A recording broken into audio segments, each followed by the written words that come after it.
Bonjour, aujourd'hui nous sommes à Koungou. Nous allons recevoir dans quelques instants Eshati Moussa-Mouavili. Elle est candidate investie par les Républicains.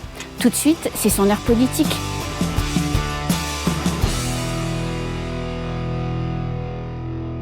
Eshati Moussa-Mouavili, bonjour. Bonjour. Vous êtes candidate tête de liste LR à Koungou. Vous avez été investie par les Républicains. Bienvenue dans cette émission, c'est votre heure politique. Aujourd'hui, on va apprendre à vous connaître. Bonjour Anne, merci pour votre invitation. Oui, ça me plaît, je suis contente d'être là et de discuter, parler de moi et de la commune. Donc vous êtes une femme tête de liste, c'est super, il n'y a pas beaucoup de femmes tête de liste. Qu'est-ce qui fait que votre famille politique vous a fait confiance et vous a confié cette liste ? Alors, c'est vrai qu'il n'y a pas beaucoup de femmes. Je sais que par exemple, au niveau du parti LR, on est 3 femmes. Moi à Koungou, Zamimou à Bandélé. Et puis la candidate Zain Albert oui, à Chiconi. Donc, alors, il ne s'agit pas que seulement du parti, c'était un processus qui a commencé au niveau de la section de la commune et puis qui a évolué et qui finalement, c'est moi qui ai eu l'investiture du parti. Mais c'est pas face à 2 hommes. Alors, au départ, c'était avec 4 hommes et une femme. Et finalement, c'est moi qui ai eu l'investiture. Alors vous n'êtes pas n'importe qui à Koungou, vous êtes une femme engagée, vous faites beaucoup de choses, vous avez des responsabilités associatives, je crois. Oui, alors de par la famille, je suis maman de 4 enfants. Je suis présidente d'une association pour les personnes âgées, les personnes en situation de handicap. Et c'est vrai que ça m'occupe aussi une grande partie de mon temps. Et à plus de ça, enseignante. Voilà. Et au niveau professionnel, je suis enseignante. Mais pas dans n'importe quelle section. Oui.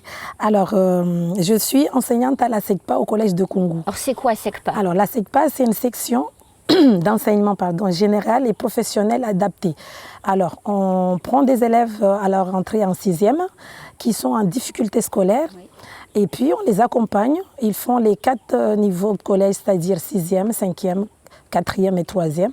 Et puis, à la fin de leur cursus au collège, on les oriente en CAP, en bac pro, voire éventuellement au lycée général. Ça leur donne une chance et une forme de lutte contre l'échec scolaire. Voilà, exactement. Et il faut savoir aussi, c'est ce que je dis souvent et que je mets en avant auprès des familles, auprès des gens qui ne savent pas ce que c'est que la SECPA, c'est que les enfants, quand ils sont à l'école primaire, des fois, certains rencontrent des difficultés. Il faut savoir aussi qu'on a beaucoup de familles qui sont en difficulté. Et du coup, les enfants, des fois, en pâtissent de ces difficultés et ils bloquent, ils ont du mal à travailler à l'école. Donc, justement, et ce blocage fait qu'on leur dit « Ah, vous n'arriverez pas, vous ne savez pas », ou il y en a, ils sont frustrés, ils font plus de bêtises qu'écouter. Et du coup, ils se retrouvent plus ou moins en difficulté à la fin de la CM2. Et nous, on les récupère. Mais on ne récupère pas tout le monde. Hein. Il ne faut pas croire que ce n'est pas forcément les enfants qui n'ont pas des acquis, c'est-à-dire qui ne connaissent rien. C'est des enfants qui ont un certain niveau, mais ils n'ont pas suffisamment validé les compétences entendues en fin de cycle 3. Mais ils ont quand même un certain niveau. Et ça fait 10 ans que vous faites ça ? Alors, j'ai commencé par le primaire. On m'avait proposé aussi, parce que j'ai fait une formation universitaire de mathématiques, pour aller au collège. Mais tout de suite, je n'avais pas voulu parce que pour passer le CAPES, il fallait repartir en métropole, je n'étais pas dans cet élan-là. Donc, j'ai commencé en primaire en tant que contractuelle. J'ai fait contractuelle 2 ans. Et puis, j'ai passé le concours IRM pour être instite. Oui.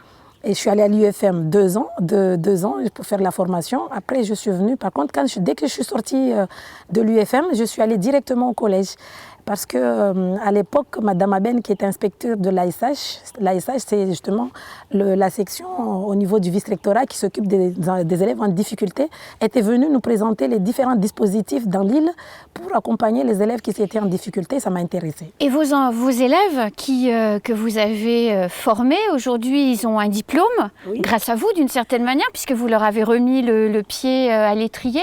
Et quand on préparait cette émission, vous me disiez que vous regrettiez qu'à Koungou, il n'y ait pas plus de choses pour accompagner les enfants et que quelque part, on les pousse vers cette violence par défaut d'action, en fait. Alors, en tout cas, dans mon analyse à moi, on a des jeunes, en général, un enfant n'est jamais un mauvais enfant. C'est aussi par rapport à l'encadrement, à son milieu, là où il habite, là où il évolue, qui fait qu'il le devient. Donc moi, durant toutes ces années où je suis dans l'enseignement, je suis amenée à fréquenter beaucoup d'enfants. D'ailleurs, j'ai commencé depuis le primaire, donc je les fréquente depuis leur jeune âge. Mais je constate que depuis que je suis arrivée ici, il n'y a pas de structures qui ont été mises en place. Même ne serait-ce que pendant les vacances, il n'y a pas des activités pour occuper les jeunes pendant les vacances. Les centres ou bien les sorties éducatives ailleurs, il n'y a rien. Et du coup, ça me frustre. Et aujourd'hui, c'est vrai que ça fait plus de 10 ans que j'enseigne. Je constate que ces enfants, ne serait-ce que ceux qui ont fini leurs études et qui ont des diplômes, se retrouvent au même niveau que ceux qui n'ont pas été du tout à l'école, soit qui sont venus des îles voisines ou même qui sont nés ici mais qui ont été en échec scolaire de leur plus jeune âge. Et ils se retrouvent au même endroit, au même milieu, au même endroit. Et du coup, ça me frustre de voir tout ce travail fait derrière d'accompagnement au niveau scolaire et que finalement, ils deviennent quand même des délais. Bon, finalement, c'est un peu ce qu'on se disait en préparant l'émission. Les jeunes, l'éducation, c'est votre passion en fait. C'est ma passion et c'est une de mes priorités parce que ces jeunes-là, c'est l'avenir de Koungou. Aujourd'hui, je ne sais plus moi j'agis maintenant, mais le futur de Koungou, c'est sur ces jeunes-là. Et si on ne s'en occupe pas dès maintenant, la situation va se dégrader de plus en plus, on va vraiment être en difficulté. Donc pour moi, 2020, ça doit être une année décisive pour l'avenir de Koungou. Soit on prend l'élan pour aller vers un meilleur cadre de vie et une meilleure situation de Koungou, soit on va peut-être à la dérive. Vous êtes une jeune maman, vous avez 4 enfants. Comment on peut être une maman aussi engagée, s'occuper de ses enfants, travailler, présider une association, avoir la confiance de son parti politique? Comment vous faites tout, Echati? Alors, c'est toute une organisation. Les enfants, maintenant, ont compris. Votre aîné a 11 ans. Mon aîné a 11 ans, elle a compris, même mes garçons aussi, qui suis derrière. C'est peut-être la petite qui a moins de 2 ans, qui va avoir 2 ans bientôt, qui n'est pas encore dans ça. Mais je pense que même elle a compris parce que très vite, elle n'a pas voulu les traiter. Donc du coup, ça m'a facilité aussi la tâche. Donc, mais j'ai aussi la famille qui est là, mon mari, ma mère, notre nounou qui m'accompagne, hein, il faut savoir. Donc je m'organise et puis l'objectif aussi, c'est que tout le monde se sente bien. En tout cas, ça c'est moi. Que je vive avec des gens qui sont dans un bon environnement, que tout le monde soit bien chez soi, parce que ça évite les problèmes. Quand je vis bien et que les autres à côté ne vivent pas bien, ça sera aussi un problème pour moi. Donc je me dis, si on doit pouvoir s'occuper de nos personnes âgées, c'est pour ça qu'on a l'association Wassina Wagnou, pour lutter contre l'isolement des personnes âgées, l'isolement des personnes en situation de handicap, parce que c'est les plus démunis, c'est les plus fragiles, il faut s'en occuper pour que tout le monde se sente bien, parce que en ce qui concerne les personnes âgées, c'est eux qui ont fait en sorte que nous on soit là, c'est eux qui se sont battus pour que Mayotte soit française et soit dans cette niveau, connaisse un niveau de vie. Donc aujourd'hui, on doit pouvoir aussi leur rendre la monnaie. Et puis pour ce qui est de ceux qui sont en situation de handicap, majoritairement c'est des enfants. Donc c'est un enfant, eux ils n'ont rien demandé. Ils sont retrouvés comme ça. Pareil pour les parents, ils sont en souffrance. Donc on ne peut pas laisser les gens en souffrance alors qu'on a des moyens pour les aider. Donc aujourd'hui, moi, je vais vraiment me battre pour que chacun dans son milieu, dans sa vie, se sente bien à Koungou. Et pour illustrer ce que vous venez de dire là, dans l'association que vous présidez, quand vous faites les manifestations, les rencontres, etc., tout le monde vient avec sa famille. Oui, alors déjà, les parents qui ont l'enfant en situation de handicap, ils peuvent aussi venir avec les autres enfants.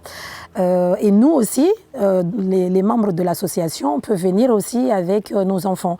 Ce qui fait qu'on fait des liens on crée des liens plus ou moins amicaux ou famille. C'est comme une famille en fait finalement, élargie, parce que c'est pas forcément des membres de nos familles. C'est vraiment des gens qu'on ne connaît pas du tout, mais on les contacte, ils sont au courant maintenant que l'association existe. C'est vrai que c'est pas évident parce qu'on n'a pas du tout d'accompagnement au niveau de la mairie. Plusieurs fois, on a déposé nos projets, on n'a pas eu de subvention. Je ne sais pas si c'est parce que c'est Chadi. En tout cas, je l'imagine parce que nos projets sont soutenus par la CCAE, la CSSM, oui. C'est-à-dire la caisse d'allocation de Mayotte, nous accompagne et nos projets ils sont subventionnés par eux. Et c'est pour ça qu'on arrive à mettre en place nos activités, nos actions. Alors que la mairie, qui devrait être proche de nous aussi pour nous aider, ne le fait pas forcément. Donc ce n'est pas toujours évident, mais on s'en sort. Et vous êtes élu aujourd'hui d'opposition. Voilà, donc je suis... j'ai pas commencé la politique aujourd'hui. Depuis que je suis rentrée de Mayotte, j'ai commencé petit à petit, même si j'étais plus derrière. En 2008, on m'avait proposé de rentrer, enfin 2017 pour préparer les élections de 2008.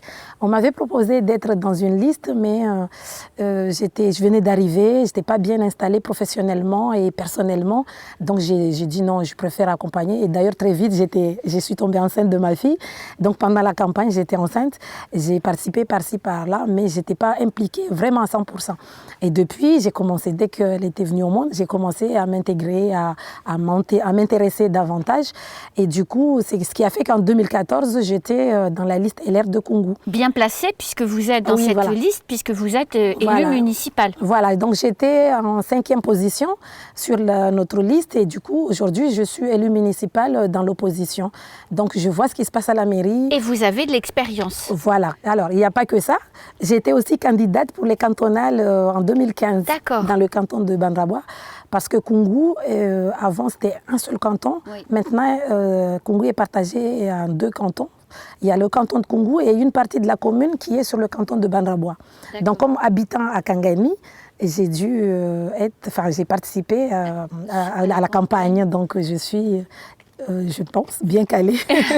Et si vous êtes maire de Koungou, toute pétillante et toute souriante, que vous serez une maire donc pétillante et souriante, quel type de femme maire vous serez si vous êtes élue le 22 mars ? Alors déjà, à la base, comme on l'a vu, je suis très proche de gens, je suis très proche des familles parce que de par mon travail avec les élèves, quand il y a des difficultés, je suis amenée à les appeler pour venir discuter, voir qu'est-ce qu'on peut faire pour l'accompagner, pour les aider. Même souvent, au niveau du collège même, au niveau de la section générale, je travaille aussi avec les collègues pour les accompagner sur leurs difficultés. Donc, je suis amenée déjà à être proche des familles. Avec l'association, encore plus, avec beaucoup plus de monde. Donc, c'est ça, être proche de la population, vraiment aller vers les gens, leur accompagner dans leurs difficultés, apporter du soutien, de l'aide. Parce que des fois, même si on n'a pas le soutien matériel, mais quand on est là moralement, ça aide. Toute personne, même adulte, quand on est en difficulté, on n'est pas bien, on n'avance pas. Donc c'est ça, déjà être attentif aux situations des uns ou des autres et chercher les moyens de les accompagner et de les aider pour pouvoir s'en sortir. Est-ce que Chati Moussa Mourafili sera la prochaine maire de Koungou ? Réponse le 22 mars.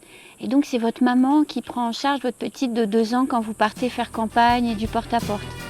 Oui, actuellement c'est elle qui m'aide et qui m'accompagne.